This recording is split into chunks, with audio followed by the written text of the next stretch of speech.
నమస్తే. ఈ శ్రీరామనవమి రోజున మనము ఈ సూర్య మీడియా ప్రేక్షకులందరికీ నమస్కారములు. సో ఇవాళ నుంచి మేము మన న్యూస్ అనాలిసిస్ కానీ ఏ వీడియోలు కానీ టచ్ ప్యానల్ని యూజ్ చేసుకొని విశ్లేషిస్తాము. అన్ని ఫ్యాక్ట్స్ అన్ని మీ ముందు పెట్టి మరీ విశ్లేషిస్తాము. మా సొంత కవిత్వం చెప్పినట్టుగా మీకు ఉండకుండా మీకు అన్నీ కూడా ఫ్యాక్ట్స్, లేటెస్ట్ ఇన్ఫర్మేషను, మీకు దేశ విదేశాల ఇన్ఫర్మేషన్ అంతా కూడా మేము మీ ముందుకు తీసుకొస్తాము. అయితే ఇవాళ శ్రీరామనవమి రోజున చాలా హాట్ టాపిక్ మన హైదరాబాద్లో పరిస్థితి.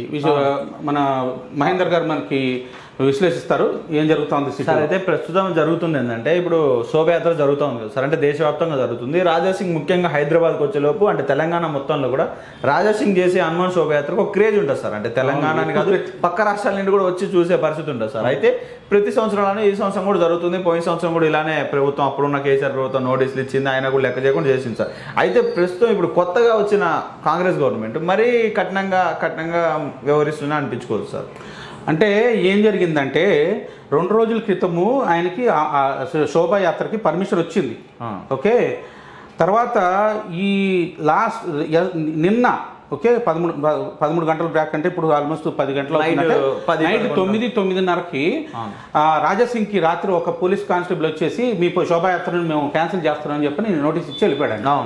అయితే మీరు ఏమన్నా చేసుకోండి, శోభాయాత్ర మాత్రం జరుగుతుంది అంటున్నాడు. ఇవాళ ధూమ్ ధామ్గా జరుగుతూ ఉంది అసలు శోభాయాత్ర. మీకు అసలు చూపిస్తే మెంటల్ ఎక్కుతుంది, చూడండి ఎట్లా జరుగుతుందో శోభాయాత్ర.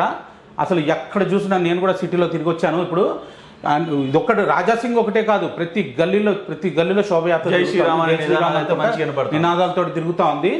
అయితే మాదిలత గారు అదే అన్నది, మేము రాక్షసుడైన కేసీఆర్ని మేము కొట్లాడి ఆయన ఓడిస్తే నువ్వేంది బ్రహ్మరాక్షసుడిలాగా వచ్చి కూర్చున్నావు? ఇది ఈ అసురులతోటి నువ్వు చేయగలిపి మళ్ళీ రాముడి శోభయాత్రను కూడా నువ్వు ఆపుతావా, సిగ్గుసరం లేదా అని చెప్పని తిడతా ఉన్నారు. ఇక్కడ చూడండి మాధవలత గారు, Latha slams Telangana government over denied permission.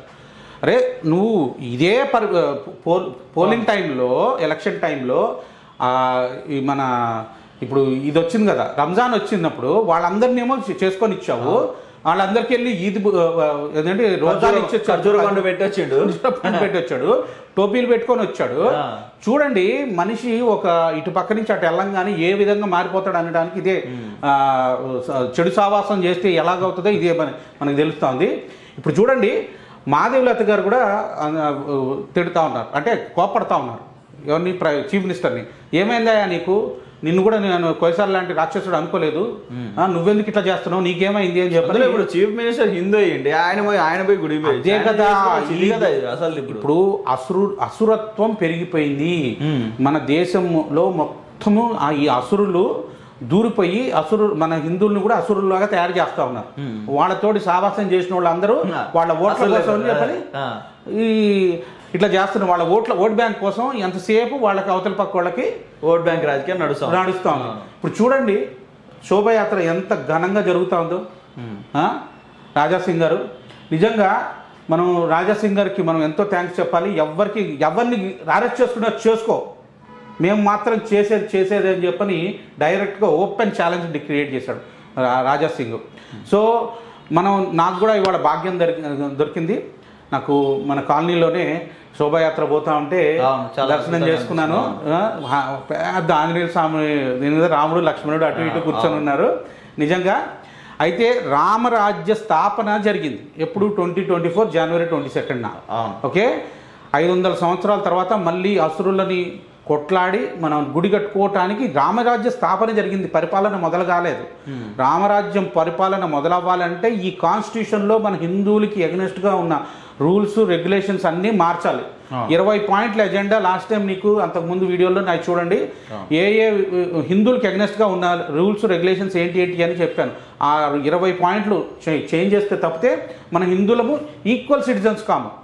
Equal citizens కూడా నిజంగా ఇంకా బ్యాక్వర్డ్గా ఉన్నట్టే. ఎందుకంటే ఉన్న యాసెట్స్ అన్నీ ఈ వక్ఫ్ బోర్డుకి ఈ చర్చిలకి సార్ అయితే మనం ప్రతిసారి చూస్తున్నాం సార్. అంటే ఇవాళ ఏదో హనుమాన్ శోభయాత్ర అని లేదంటే ఒక రాజాసింగ్ కాదు సార్ ఇష్యూ. అంటే ప్రతిసారి ఇప్పుడు ఊర్లలో పల్లెటూర్లు ఉంటాయి సార్, తిరునాళ్ళకు ఆంక్షలు ఉంటాయి సార్. తర్వాత లేదంటే ఇప్పుడు మామూలుగా తిరునాళ్ళు లోకల్ తిరునాళ్ళు ఉంటాయి, గణేష్ శోభయాత్రలు కానీ లేదంటే వాసవి మాతని కొన్ని చాలా అపరూపంగా చేసుకుంటారు సార్. అలాంటి అన్నిటికీ ఆంక్షలు ఉన్నప్పుడు మరి ఇప్పుడు మిగిలిన కార్యక్రమాలన్నీ యథావిధిగా జరిగినప్పుడు వీటికి ఎందుకు ఆంక్షలు పెడుతున్నారు అనుకుంటున్నారు సార్? ఇప్పుడు నీకు ఇవన్నీ తెలుసుకోవాలి సార్. దీంట్లో సెంట్రల్ గవర్నమెంట్ పాత్ర అంటే ఏం పనిచేయదా సార్? ఎంత పని చేస్తుంది? స్టేట్లో వీళ్ళు ఉన్నప్పుడు ఇప్పుడు అదే చేంజ్ చేయాలి కాన్స్టిట్యూషన్లో. ఈ లోకల్ పోలీస్ దీనికి అవసరమైతే సెంటర్ కూడా ఇన్వాల్వ్ అయ్యేటట్టుగా ఒక IPS లో చట్టం తీసుకురావాలి. నేను 20 పాయింట్లు అదొక చట్టం తీసుకురావాలని చెప్పాను మీకు. సో అట్లా చట్టంలో చేంజెస్ చేయలేకపోతే ఈ స్టేట్లు ఇప్పుడు చూడండి ఎవరు ఇష్టం అన్నట్టు వాళ్ళు మారుతున్నారు. ఇప్పుడు CAA NRC మేము దాన్ని ఇంప్లిమెంట్ చేయమని చెప్పని డిక్లేర్ చేసింది మమతా బెనర్జీ.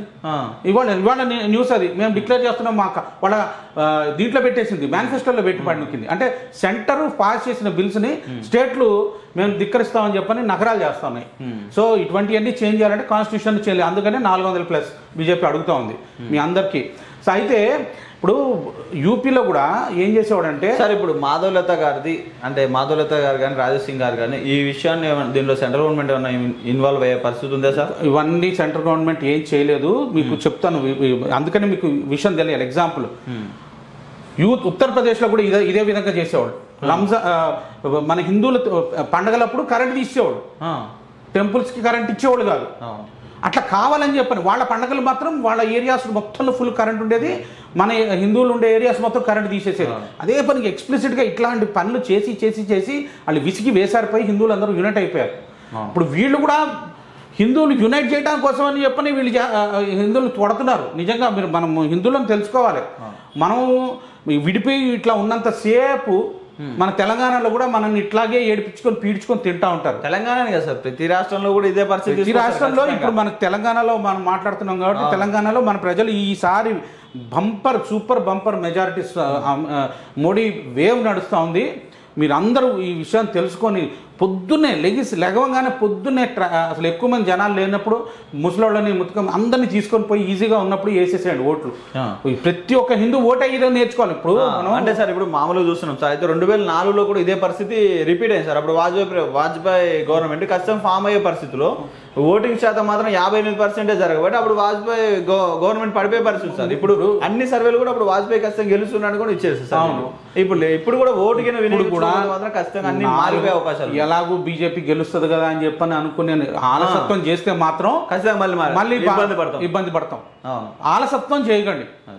ముందు ఖచ్చితంగా లేచి ఓటేయాలి. ఫస్ట్ ఓటుని సెలవు దినంగా కాకుండా కొంచెం దాన్ని ఒక 5 ఏళ్ల పాటు మనం ఒకటి కింద బతకాలి కాబట్టి ఆ బతికేటువంటి మనం జాగ్రత్త చూసుకోవాలి. కాబట్టి ఖచ్చితంగా మంచిగా మీకు నచ్చిన వాళ్ళకి మన దేశానికి ఎవరైతే మంచి చేయగలుగుతారో అంటే పక్క దేశాలలో కూడా మన గౌరవాన్ని నిలబెట్టగలుగుతారో ఆయన ఖచ్చితంగా మీరు ఓటేయాలి ఖచ్చితంగా. అది మా సూర్య మీడియా నుంచి ఈ రోజున మీకు ఇచ్చే విజ్ఞప్తిదే. అందరూ జై శ్రీరామ్ అనుకుంటా వెళ్ళి ఓటేయండి. అది జై హింద్, జై శ్రీరామ్.